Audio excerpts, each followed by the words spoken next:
বিশ্বের সকল জীব প্রাণী ও মানুষের মুক্তির জন্য কাজ চালিয়ে যাব। সারা বিশ্বের সকল শিশুকে কীভাবে শিক্ষার আওতায় নিয়ে আসা যায় সেই জন্য বিশ্ব মানবাধিকার রক্ষা সংঘ এবং রায়হান আহমদ একাডেমি কাজ চালিয়ে যাবে।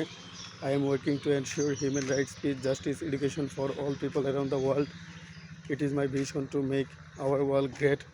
I believe that if we educate our children around the world, then the world would be spontaneously peaceful world. If I বিশ্বের সকল জীব প্রাণী ও মানুষের মৌলিক মানবাধিকার কীভাবে এনশিওর করা যায় সেই জন্য বিশ্ব মানবাধিকার রক্ষা সংঘ এবং রায়হান আহমদ একাডেমি কাজ চলে যাবে। হযরত মুহাম্মদ সাল্লাল্লাহু আলাইহি ওয়াসাল্লাম, হযরত আদম আলাইহিস সালাম, হযরত ঈসা আলাইহিস সালাম, হযরত মুসা আলাইহিস সালাম, হযরত ইব্রাহিম আলাইহিস সালাম, হযরত নূহ আলাইহিস সালাম, হযরত হুদ আলাইহিস সালাম, হযরত লূত আলাইহিস সালাম, হযরত সালেহ আলাইহিস সালাম, হযরত ইসমাঈল আলাইহিস সালাম, হযরত আইয়ুব আলাইহিস সালাম, হযরত শুআয়ব আলাইহিস সালাম, হযরত জাকারিয়া আলাইহিস সালাম, হযরত ইয়াহইয়া আলাইহিস সালাম, হযরত ইদ্রিস আলাইহিস সালাম, হযরত হারুন আলাইহিস সালাম, হযরত দাউদ আলাইহিস সালাম, হযরত সুলাইমান আলাইহিস সালাম, হযরত ইয়াসা আলাইহিস সালাম, হযরত জুলকিফল আলাইহিস সালাম, হযরত ইয়াসা আলাইহিস সালাম, হযরত